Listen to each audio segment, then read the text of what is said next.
Hello everyone, India में digital payments का evolution आया यूपीआई की वजह से और इसको यूज करना इतना आसान हो गया कि बड़े शहरों से लेकर छोटे छोटे शहरों और कस्बों में भी लोग डिजिटल पेमेंट्स बड़े आसानी से कर पाते हैं। इसकी सक्सेस को देखते हुए इंडिया को कैशलेस इकोनॉमी बनाने के लिए और न्यू जनरेशन पेमेंट सिस्टम तैयार करने के लिए गवर्नमेंट ऑफ इंडिया और आरबीआई ने मिलकर एक नया स्टेप लिया है डिजिटल रुपी को लॉन्च करके, which is also known as CBDC. Digital rupee को आरबीआई के द्वारा 1 नवंबर 2022 को होलसेल सेगमेंट के लिए और 1 दिसंबर 2022 को रिटेल सेगमेंट के लिए लॉन्च किया गया।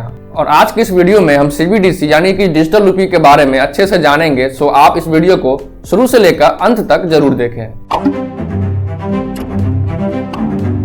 सबसे पहले हम ये समझते हैं कि डिजिटल रुपी क्या है, which is also known as CBDC.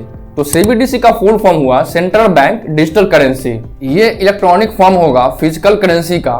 जैसे हम अपने डे टू डे लाइफ में फिजिकल करेंसी का यूज करते हैं, वही सेम तरीके से हम आगे भी करते रहेंगे। बस फर्क इतना होगा कि यहाँ पर हम वो सारे ट्रांजेक्शंस अपने फोन से करेंगे डिजिटली।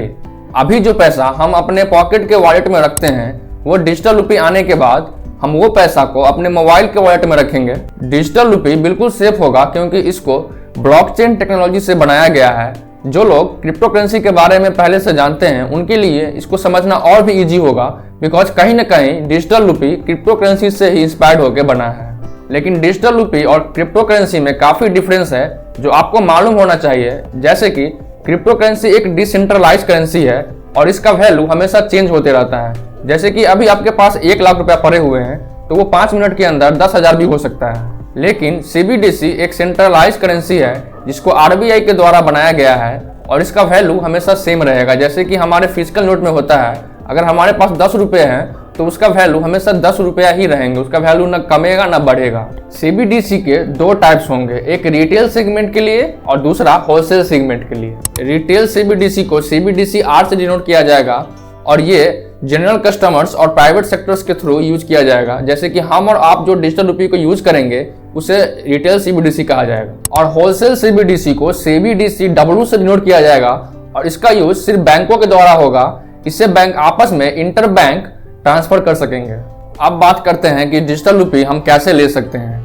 डिजिटल रुपी लेने के लिए हमें आरबीआई अप्रूव्ड बैंक, जैसे कि जो कि 4 बैंक है डिजिटल करेंसी के लिए, state bank of India, yes bank, IDFC bank और आईसीआईसीआई बैंक, ये 4 बैंक में से किसी एक से भी आप डिजिटल रुपी खरीद सकते हैं। डिजिटल रुपी लेने के लिए आपको किसी पार्टिकुलर बैंक के ऑफिशियल वेबसाइट या ऑफिशियल एप्लीकेशन पर जाकर उसे खरीदना होगा। ये इतना आसान होगा जैसे आप अपने बैंक अकाउंट से पैसे निकालते हैं, वही सेम तरीके से यहाँ भी वो होगा, लेकिन इसमें कैश निकलने के बजाय वो डिजिटल रुपी आपके वॉलेट में ट्रांसफर कर दिए जाएंगे। आरबीआई ने सभी बैंकों को यह भी इंस्ट्रक्ट करा है कि 50,000 से नीचे के ट्रांजैक्शन को रिकॉर्ड न किया जाए। अब तक आपने समझ लिया होगा कि डिजिटल रुपी कोई बड़ी चीज नहीं है, वही सेम पैसा है जो आप पहले अपने पर्स में रखते थे, उसी को अब डिजिटली फॉर्म में रखा जाएगा और इसे आप आसानी से अपने फ्रेंड्स और फैमिली के साथ ट्रांसफर भी कर सकते हैं। हालांकि ये ट्रांसफर अभी सिर्फ 4 बैंकों के द्वारा ही किया जाएगा, जो कि मैंने आपको इस वीडियो में पहले बताया है। और इस डिजिटल रुपी को रखना वैसे ही होगा जैसे आप अपना नॉर्मल पैसा को पेटीएम वॉलेट या किसी भी पेमेंट वॉलेट में रखते हैं। सो देखते हैं ये डिजिटल रुपी कितने अच्छे तरीके से और कब तक पूरे तरीके से इंप्लीमेंट हो पाता है और कब हम और आप इस पैसे को यूज कर सकते हैं। लेकिन तब तक आप इस वीडियो को लाइक करके चैनल को सब्सक्राइब कर दे, उससे आपको हमारे आने वाली वीडियोज की नोटिफिकेशन मिलती रहेंगी।